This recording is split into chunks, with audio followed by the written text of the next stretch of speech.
agradecido. El día de hoy entonces vamos a revisar mecanismos de reacción. La presentación es más o menos extensa porque vemos por separado dos tipos de mecanismos. Yo no creo que alcance a ver más que esta clase de mecanismos. La siguiente tenemos la prueba y de ahí me quedan un par de clases para pasar un par de contenidos más y el último trabajo. Así que yo creo que esta ya sería la penúltima clase en cuanto a contenido nuevo. Me quedaría una o dos quizás, ¿ya? Y con respecto a los mecanismos, entonces, hoy vamos a ver dos tipos de mecanismos, los de sustitución SN1 y SN2, o SN2 o SN en la presentación, y vamos a ver en qué consiste. Y partimos. Nosotros vamos a hablar de dos mecanismos principalmente, que van a ser la sustitución y la eliminación.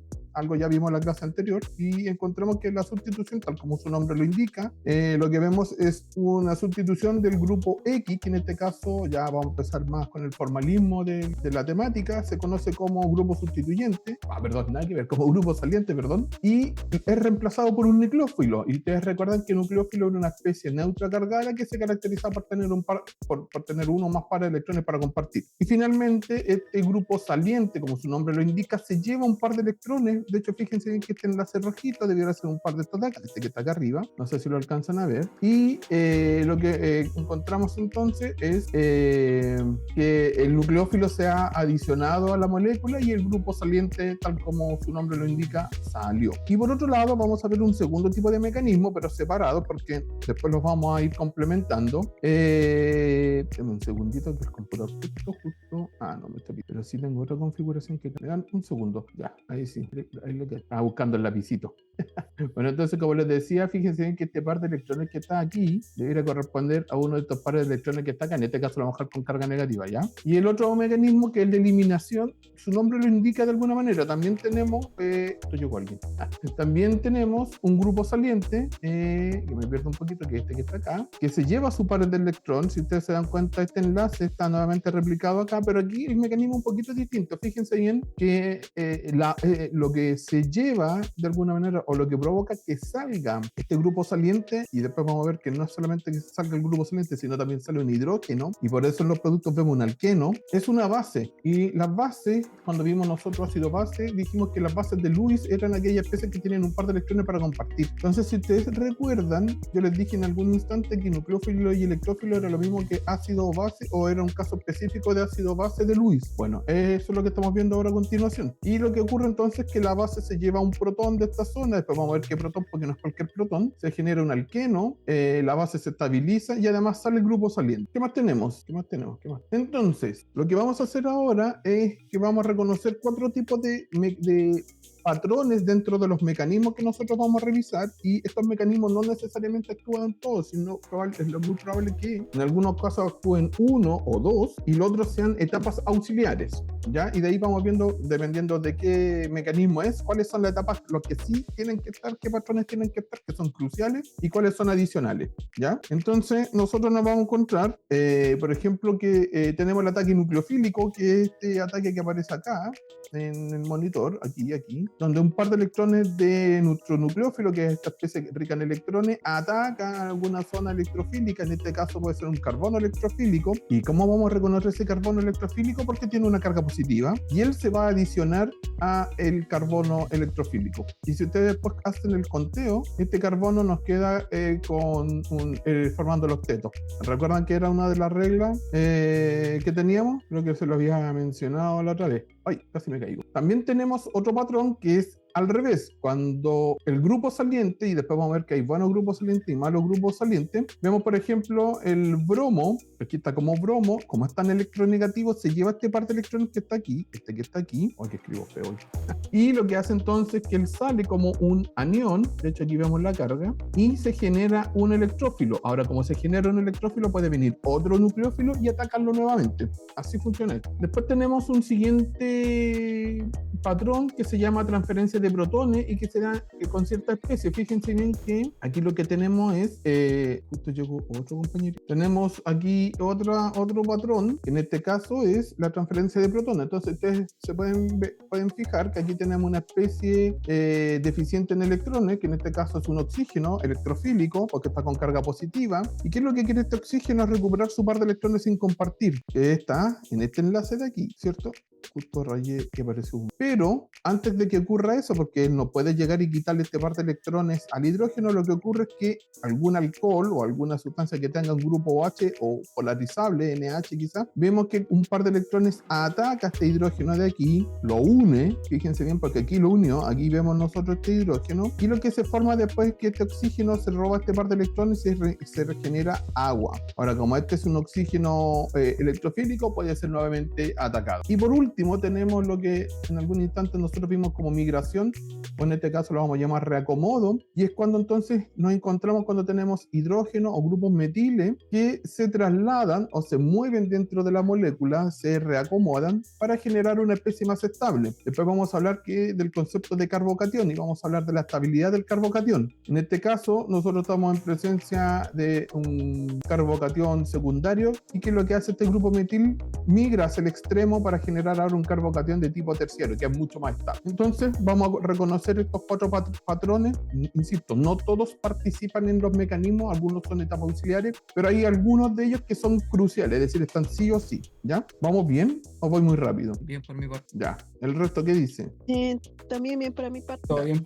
Ya, excelente. Sigo nomás entonces. Bueno, ahora entonces vamos a ir al primer mecanismo, que eran las sustituciones, y en la sustitución aparecen dos patrones que tienen que estar sí o sí, que es el ataque nucleofílico y la pérdida del grupo saliente. Y vamos a partir entonces con el mecanismo SN2. ¿Qué significa SN2? Es una sustitución nucleofílica 2, o no es segundo orden. Sí, parece que se le decía de segundo orden. Yo estoy acostumbrado ya a decirle SN2, que ya se me olvidan los nombres genéricos a veces. Bueno, ¿en qué trata este mecanismo SN2? No me acuerdo. Bimolecular, eso era. Sustitución nucleofílica bimolecular. Y la 1 será unimolecular. Eso era. Ya se me había olvidado. Ya tanto tiempo de decirle SN2. Bueno, ¿qué ocurre en la SN2? El mecanismo de la SN2 tiene una característica bien importante. Es un mecanismo concertado. Es decir, que ocurren dos cosas en el mismo instante. ¿Qué es lo que ocurre? Por un lugar ocurre el ataque nucleofílico a un carbono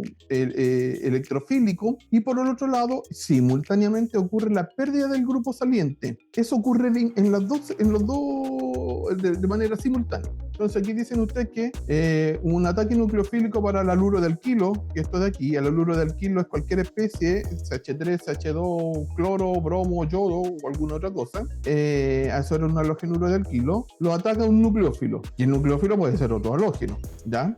U otra especie. Y lo que vemos entonces es que a medida que se está produciendo este ataque, este enlace se tiene que romper, pero simultáneamente se tiene que formar un nuevo enlace, ¿ya?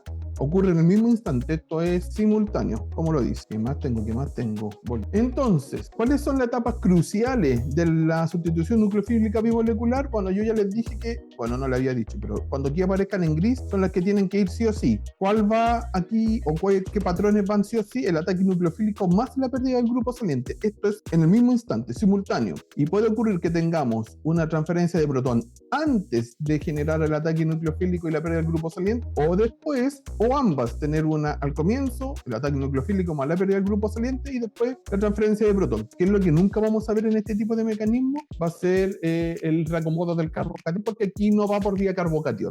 ¿Ok? Una de las características entonces de la sustitución nucleofílica bimolecular es el sustrato. ¿A qué le vamos a llamar sustrato? Bueno, sustrato es la especie que se ataca. Entonces, la SN2, el mecanismo SN2 ocurre muy rápidamente para especies muy sencillas como por ejemplo un halogenuro de metilo, cloruro de metilo, bromuro de metilo, etc. Ocurre de inmediato, es decir, es muy muy rápido. Después viene en menor velocidad un carbono primario o un halogenuro de alquilo primario, después viene un halogenuro de alquilo secundario y finalmente no ocurre con el halogenuro de alquilo terciario. Es decir, que lo más probable es que ocurra con primario, está por ahí con el secundario y con un carbono, con un halogenuro de metilo de inmediato.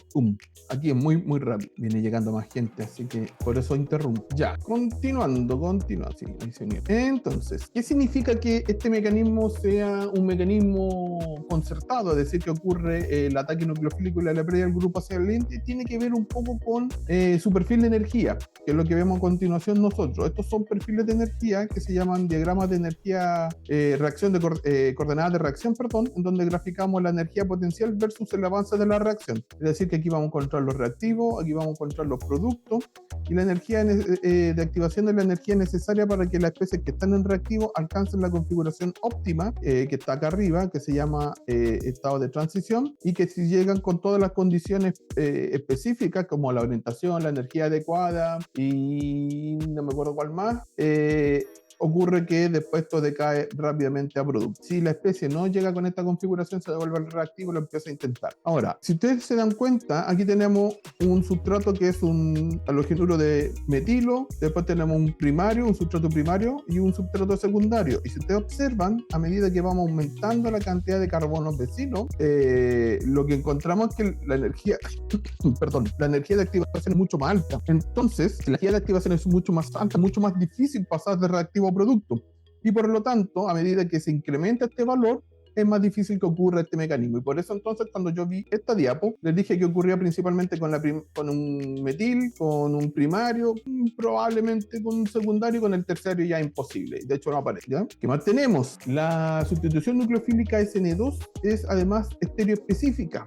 ¿Qué significa? Fíjense bien que aquí tenemos nuestro halogenuro de alquilo, en este caso es un bromuro de metilo, el más sencillo, y vemos que por este lado, en este lado, aquí está ocurriendo la pérdida del grupo saliente.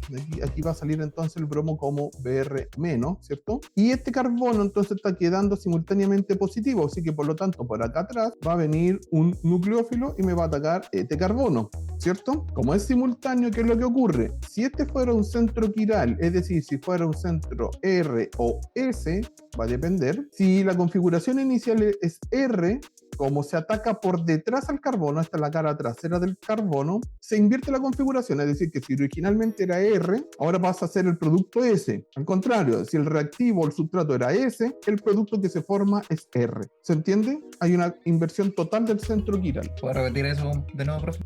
Lo dejé loco, yo sé. De nuevo, si la configuración de mi sustrato, acuérdense, esta es mi reacción de reactivo a producto. ¿A quién le llamo yo sustrato? Al reactivo, ¿se acuerdan? Si mi reactivo tiene configuración R o S, ¿cierto? Si es R, el producto va a ser S. Si es S, el producto va a ser R. Se invierte totalmente el centro quiral porque se está atacando por el lado de atrás. Fíjense bien que el enlace que se rompe está en la cara delantera del carbono, que es el bromo, que sale como Br-, bromuro, y este carbono queda en un carbono electrofílico, que es fácilmente atacable en ese mismo instante que va saliendo el bromo por un nucleófilo que se une por la cara trasera. ¿Y por qué se invierte el centro quiral? Porque obviamente en este ejemplo no tiene quiralidad, pero sirve igual para explicarlo. Que lo que ocurre es que los grupos que están aquí tienen que darse vuelta, ¿sí? Y ahora nos queda como que se hubiera girado de cara el carbono. Ahora su cara trasera pasa a ser la frontal, y la frontal ahora, la antigua frontal es la atrás, ¿sí? No sé si le queda más claro. Sí, ahora sí.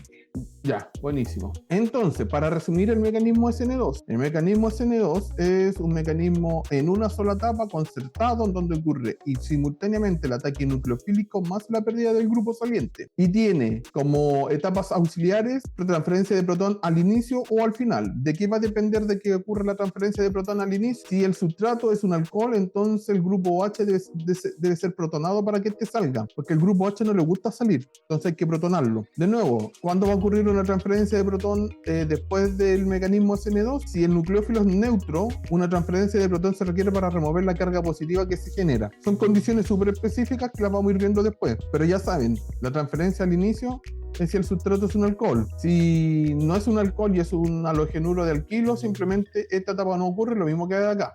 ¿Ya? Son etapas auxiliares. Vamos al otro mecanismo. Mecanismo SN1, sustitución nucleofílica unimolecular.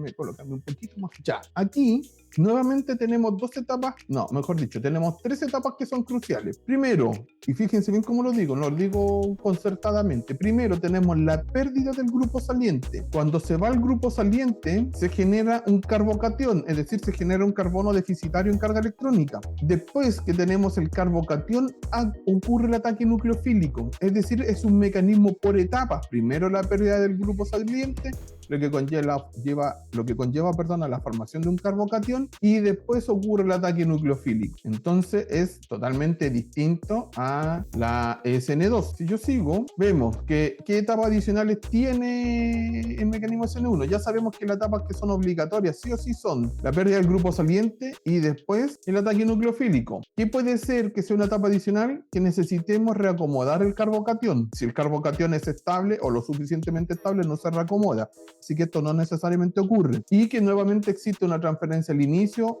o al final del mecanismo, pero va a depender del tipo de sustrato nuevamente. Sustratos. La SN1 es inversa a la SN2. Eso significa que es muy reactiva para carbonos totalmente sustituidos, para carbonos terciarios, menos reactiva para carbonos secundarios, muy poco reactiva para carbonos primarios y nada de reactiva para metilos. Va totalmente al revés de la otra, ¿ya? Lo que es súper interesante. Y si ahora comparamos los diagramas de energía potencial con respecto a la SN2, ustedes se dan cuenta de por qué se llama sustitución nucleofílica unimolecular, bueno, y no bimolecular. Primero, aparece primero si el sustrato es secundario o terciario. Bueno, lo puedo explicar con cualquiera. Nuevamente, si la barrera de energía es muy alta, no procede la reacción. Aquí vemos cuando el sustrato es secundario, la energía de activación es súper alta. Cuando la energía de activación corresponde a un sustrato terciario, esta es mucho menor. Ahora, ¿qué es lo que ocurre? Aquí se genera un estado de transición, que después ese estado de transición da una especie intermedia y después se genera un segundo estado de transición que es el de cada producto. Es decir, aquí tenemos una etapa, una primera etapa, y aquí tenemos una segunda etapa.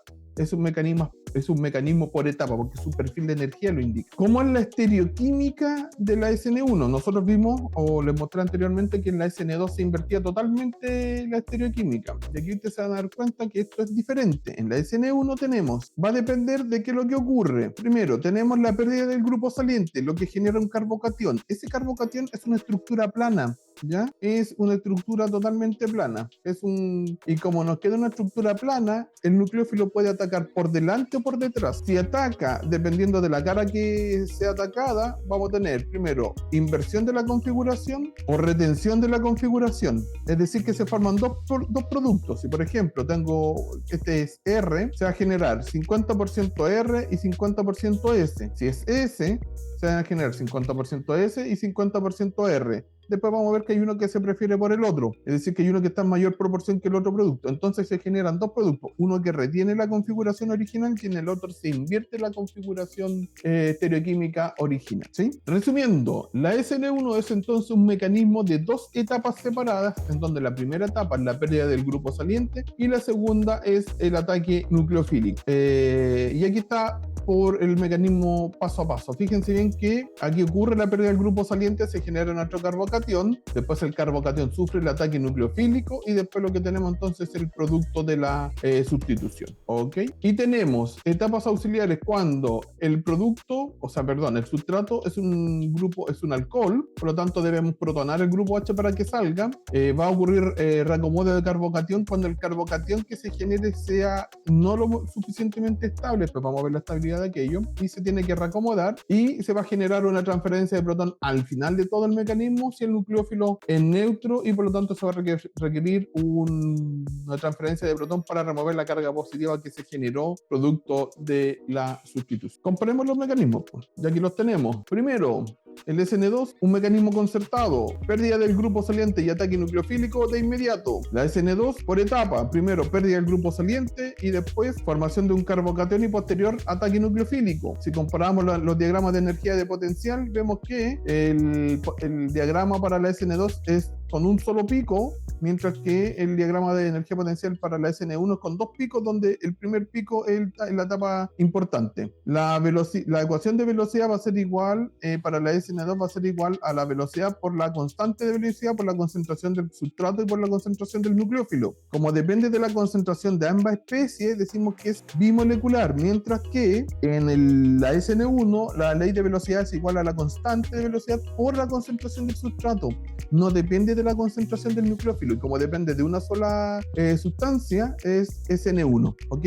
El orden de predilección para que ocurra el mecanismo en la SN2 inmediatamente ocurre con un metil, después con un primario, secundario y no ocurre con un terciario. Y en la SN1 es totalmente al revés, ocurre con el terciario, secundario, hasta por ahí con el primario. Yo diría que es difícil y con el metil no ocurre. Y si estuviéramos en presencia de estereoquímica, en la SN2 hay una inversión del centro quiral y en la SN1 hay una racemización, es decir, una mezcla de compuestos ROS. Dice con una pequeña preferencia por la inversión, es decir, que hay uno que está en una mayor proporción, es decir, que el producto que se invierte tiene mayor proporción en los productos formados. Nuevamente, ya sabemos, la SN2 predomina en metiles, primario, secundario, y la SN1 predomina en terciarios, secundarios y para contar. Ya conocemos los mecanismos. Ha sido monstruoso porque creo que ha sido bastante información. Ahora veamos un poco qué tipo de nucleófilos nos sirve para reconocer qué tipo de mecanismo tenemos en presencia. Cuando el nucleófilo es fuerte, como los que aparecen en el diagrama, como los halógenos,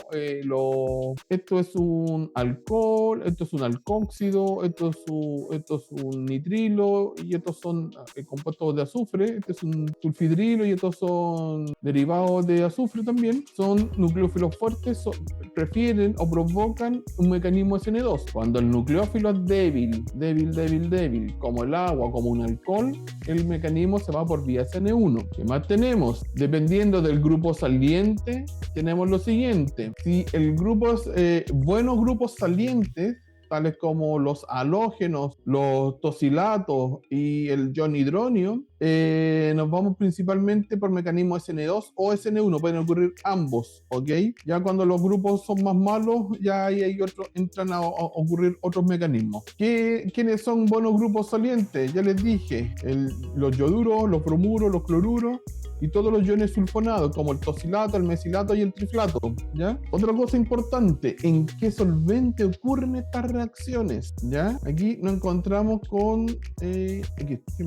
dice, tenemos dos tipos de solventes nosotros. Tenemos los solventes próticos, que son aquellos que contienen dentro de su estructura hidrógeno, que es el átomo que está aquí destacado, y tenemos los solventes polar apróticos, que hay una diferencia de electronegatividad entre ellos, como en este caso, aquí hay un átomo enlace polarizable, aquí también, pero no presentan hidrógeno a ellos. ¿Sí? Esa es la diferencia. ¿Qué es lo que nos vamos a encontrar? Primero dice, ¿cuál es la función del solvente prótico? Los solventes próticos estabilizan cationes y aniones. Los cationes son estabilizados por pares de electrones que provienen del solvente, mientras que los aniones son estabilizados por interacciones de puentes de hidrógeno con el solvente. Y aquí vemos, por ejemplo, cómo se están estabilizando los distintos iones. Aquí está el sodio y aquí está el cloro. Dice, como resultado, aniones y cationes son ambos solvatados y rodeados por una capa de solvente, ¿ya? Veamos qué ocurre con el solvente polar aprótico. Dice, estos solventes estabilizan cationes, pero no aniones. Cationes son estabilizados por pares de electrones desde el solvente, mientras que los aniones no son estabilizados por el solvente, es decir, que el solvente el anión queda dando vueltas solito. Dice, los cationes son solvatados y rodeados por capas de solvente, pero los aniones no. Como resultado, los nucleófilos tienen mayor energía cuando son ubicados en solventes polares apróticos. ¿Qué significa esto? Entonces, los solventes próticos favorecen mecanismos SN1 por estabilización de intermediarios y estados de transición, solventes próticos. En cambio, la SN2 se ve favorecida por solventes apróticos, ya porque el solvente ayuda a disminuir la barrera de energía, ¿sí? Fíjense bien que si tenemos un solvente prótico, la barrera de energía es súper alta, y cuando tenemos un solvente aprótico, polar aprótico, la barrera es pequeñita, es a pura distancia, ¿ya? ¿Qué más tenemos? Por lo tanto, si hacemos un resumen de la sustitución, nos encontramos que el sustrato se ve favorecido una SN2 cuando es primario o secundario, se ve favorecido cuando el tipo de neutrófilos D es fuerte, y cuando el grupo saliente es un buen grupo saliente, y se ve favorecida por un solvente polar aprótico. La SN1, en cambio, su mejor sustrato es el carbono terciario, se ve favorecida por nucleófilos débiles como alcoholes y agua, se ve favorecida por excelentes grupos salientes como halógenos y los iones sulfonados, y se ve favorecida por solventes próticos. A partir de la sustitución, ¿qué es lo que podemos hacer? Bueno, aquí tenemos una sustitución. R es una cadena carbonada, LG es el grupo saliente, living group, que puede ser cualquier especie, ya las vimos, y dependiendo de lo que tengamos se pueden generar a partir de un halogenuro de alquilo, un éster, un nitrilo, un tiol, un alcohol, un éter, o si fuera otro el caso, un haluro de alquilo, ¿ya? Es decir, que nos sirve para generar nuevos compuestos. Aquí hay un nuevo resumen que lo pueden revisar si quieren, pero este ya lo había mostrado anteriormente. Simplemente la presentación es bien cateta, así como para que se vayan memorizando lo que ocurre, y con eso entonces termino lo que es mecanismo SN1, SN2. Preguntas. No, yo no, todo claro. Excelente. ¿Alguien más? Asumiré que no. Ya, asumiré que no. Sigo entonces mi clase. Ay. Ha sido cansado, pero sigamos. Eliminación. La eliminación es... Primero, vamos a hacer una comparación entre la eliminación y la sustitución. Aquí vamos a cambiar el lenguaje. Nosotros, donde teníamos en la sustitución el grupo saliente, se llama carbono alfa. Y el carbono que después viene del carbono alfa se llama carbono beta. Aquí tenemos un carbono beta y aquí tenemos un segundo carbono beta. En la sustitución todo ocurre en el carbono alfa. En la eliminación ocurre entre el carbono alfa y el carbono beta. Y tú me decís, ay, ¿por qué? Porque tenemos que sacar un hidrógeno de algún lugar para que ocurra la formación de un doble enlace. Entonces la eliminación tiene como producto principal un alqueno. Vamos para allá. Mecanismo general de todas las eliminaciones. Da lo mismo. Es dice es eliminación, puede ser la de 1 o de 2. Primero tenemos que tener el grupo saliente ubicado en el carbono alfa. Ay, qué tan sensible a veces conmigo esto. Ahí sí. Y un hidrógeno ubicado en posición beta. ¿Sí? ¿Por qué? Porque tengo que arrancar primero el grupo saliente y tengo que arrancar el hidrógeno de la posición beta. Al sacar este hidrógeno de la posición beta, lo que se genera es el alqueno. Y este hidrógeno se va con la base que provoca todo esto y el grupo saliente queda dando vueltas por ahí. Nuevamente, ¿cuáles son los patrones de reacciones más importantes en una eliminación? Estamos en presencia de cuatro patrones: ataque nucleofílico, pérdida del grupo saliente, transferencia de protón y reacomodo del carbocatión. En este caso, uno de los mecanismos más probables es la pérdida del grupo saliente y el otro ahora es la transferencia de protón. ¿Sí? Aquí sí ocurre la transferencia de protón. A diferencia del ataque nucleofílico, SN1 o SN2, que ocurrió el ataque nucleofílico y la pérdida del grupo saliente, en la eliminación los patrones que vamos a ver más seguidos son pérdida del grupo saliente y transferencia de protón. Vamos a los mecanismos. Mecanismo E2. ¿Por qué se llama mecanismo E2 o eliminación E2? ¿No les suena a SN2? Exacto, porque también es concertado. Significa que ocurre de inmediato la pérdida del grupo saliente y la remoción o la pérdida de la transferencia de protón por parte de la base. ¿Sí? Esto es concertado, una pura etapa. Entonces, fíjense bien en qué tipo, y aquí hay una comparación entre la sustitución y la eliminación. Fíjense bien que nosotros dijimos que cuando teníamos una SN2, la sustitución no ocurría con carbono terciario, porque el carbono terciario tiene muchas cosas y por lo tanto la base o el nucleófilo no puede entrar a atacar el carbono. En cambio, en la eliminación nos conviene un carbono terciario. ¿Por qué? Porque ahora el hidróxido no está actuando como nucleófilo, sino está actuando como base, que en el estricto rigor es lo mismo. Pero ¿qué es lo que ocurre? Que la base ahora... Espérenme, que lo que agregará alguien. La base abstrae el hidrógeno de la posición beta. Este es el carbono alfa, este es el beta, y se está robando este hidrógeno. Por lo tanto, no ataca el carbono, no tiene que entrar a atacar esta zona. Aquí sí, aquí tiene que entrar aquí, y como tiene unos grupos gigantes acá, no entra. Entonces, sale el grupo saliente, el hidrógeno, en la base se lleva el hidrógeno y se genera aquí el doble enlace en algún instante, ¿cierto? Esa es una de las diferencias entre la sustitución y la eliminación. ¿Cómo funciona la eliminación E2? Mucho más rápida en carbono terciario, después en carbono secundario y después en carbono primario. Bien, fíjense que la reactividad es mayor en carbono terciario, ¿ya? Te van a decir, ¿y por qué? Porque hay más lugares de donde sacar hidrógeno. ¿Ya? Diagrama de reacción. Al igual que en la SN2, el diagrama tiene un solo pico en donde la etapa crucial simplemente es esta. este es el estado de transición. Aquí está escrito muy bonito. Tenemos, fíjense bien, aquí está nuestro sustrato que está rompiendo el enlace del bromo, es decir, el bromo va a salir para acá como Br-, que es lo que queda acá abajo, ahí. Y fíjense bien que ahora, como se está rompiendo ese enlace, simultáneamente la base se está robando este protón de ahí, ese de ahí. Como está saliendo este protón, este par de electrones que está aquí, ahí, tiene que venirse para acá y por lo tanto se va a generar el alqueno correspondiente, que es lo que vemos acá. ¿Sí? Nuevamente, perfil energético. Nos vemos que en este caso, cuando... En la Dígame. diapo anterior, Ajá. entonces el carbono que está superior vendría siendo el carbono alfa y el carbono inferior vendría siendo el carbono beta, ¿o no? El alfa era este. El alfa era el que tenía el... El alfa el que pierde el que pierde el grupo halógeno. saliente. Claro, claro. Sí, se me olvidó mencionar aquello. Sí, porque del beta siempre sale el protón. Y aquí puede salir cualquier protón. ¿Viste que tenéis 3 posibilidades de protón, Hardy? Hardy creo que fue, ¿cierto? Sí, sí. Ah, ya, pero entonces alias el Joaquín. que deja el grupo saliente es el carbono El alfa. carbono alfa. Y el que pierde el protón es el carbono beta. Siempre. Vale. Ya.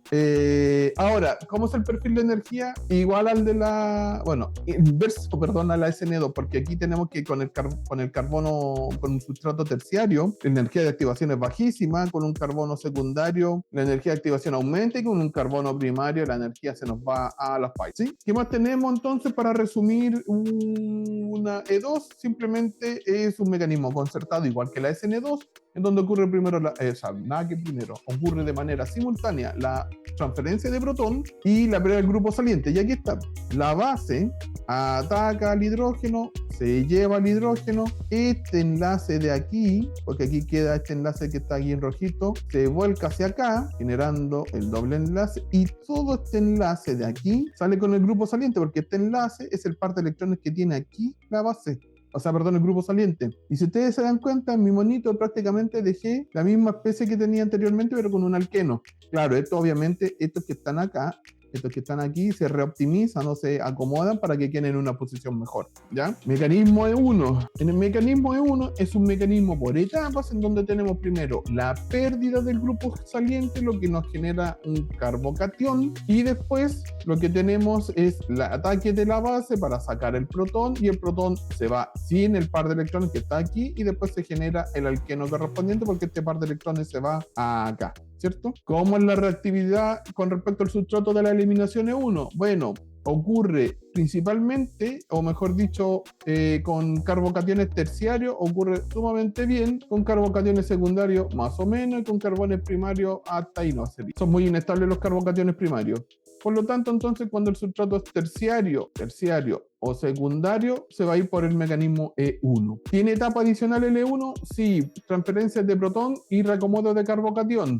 ¿Ya? La transferencia de protón es una transferencia de protón antes de la pérdida del grupo saliente. Para resumir, es un mecanismo de 2 etapas, donde primero tenemos la pérdida del grupo saliente y después tenemos la transferencia de protón. Etapas adicionales: la transferencia de protón al inicio del proceso si el sustrato es un grupo OH, es decir, un alcohol. Y otra etapa adicional entre medio cuando ocurre reacomodo del carbocatión. Carbocationes primarios y secundarios son más o menos inestables. El primario es más inestable que el secundario y el carbocatión terciario es el más estable. Y con eso terminé la eliminación y la sustitución. ¿Alguna duda? Porque todavía me queda clase. No se preocupen, todavía me queda. Si no tienen duda, sigo. Ahora, ¿qué es lo que vamos a hacer? Ya que hemos visto los mecanismos por aparte, es decir, por la sustitución y la eliminación, y vamos a compararlos.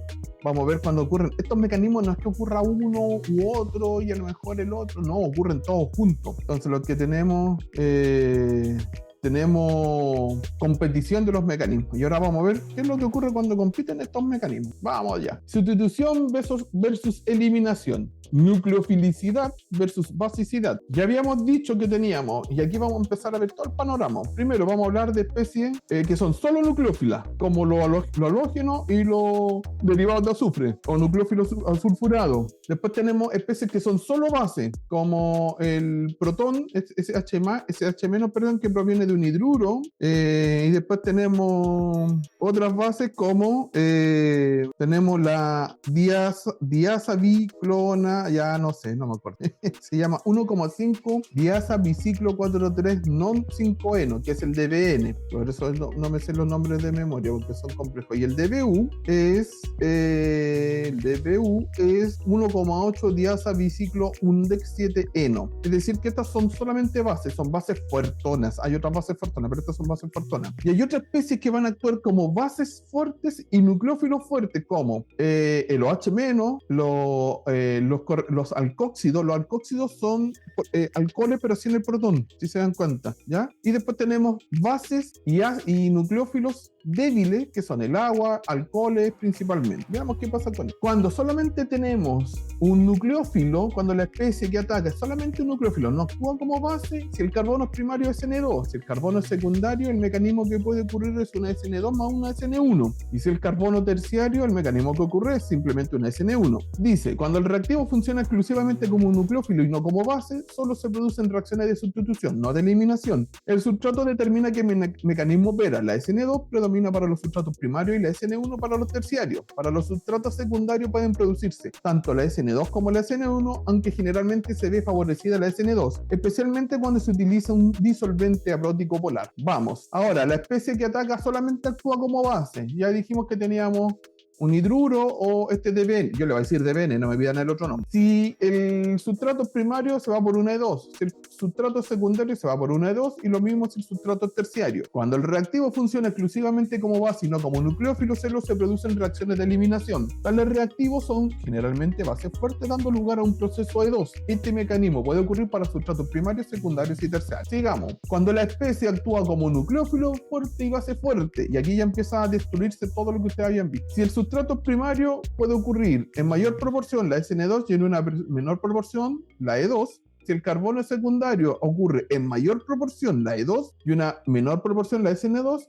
Y si el carbono es terciario, simplemente ocurre la E2. Dice, cuando el reactivo es a la vez un nucleófilo fuerte y una base fuerte, se favorecen las reacciones bimoleculares SN2 y E2. Para los sustratos primarios, la SN2 predomina sobre la E2 a menos que se utilice terbutóxido de potasio como reactivo, en cuyo caso predomina la E2. Para los sustratos secundarios predomina la E2. En el caso del sustrato terciario solo se observa la E2, ya que la vía SN2 está demasiado impedida estéricamente para producirse. Yo les mostré un monito donde había unos globitos y le decía que en la SN2 no entraba el nucleófilo, ¿se acuerdan? Ya, esto se llama impedimento estérico. Los grupos que hay tapando el carbono son tan grandes que el nucleófilo no puede penetrar a atacar al carbono por la parte trasera. Finalmente, cuando la especie actúa como nucleófilo débil y como base débil, tenemos, si el sustrato es primario, ocurre la SN2 y hasta por ahí nomás la E2. Si el carbono es secundario, o el sustrato mejor dicho secundario, ocurre la SN2 más la SN1 más la E2 más la E1, aunque la E1 no mucho. Y si el carbono es terciario, ocurre la SN1 perdón, más la E1. Es decir, cuando tenemos un sustrato primario, ahí lo voy a colocar, es no realizable porque las reacciones son demasiado lentas, por eso no ocurre la E2. Si el sustrato secundario, es no realizable la E1 porque las reacciones son demasiado lentas y se forman demasiado productos. Un alcohol secundario experimentará una reacción E1 cuando se trate con ácido sulfúrico concentrado y calor. Aquí agregamos más condiciones. Y en el carbono terciario o en el sustrato terciario generalmente se ve favorecer la CN1, aunque las temperaturas elevadas podrían favorecer la E1, y por eso son prácticamente las dos plausibles.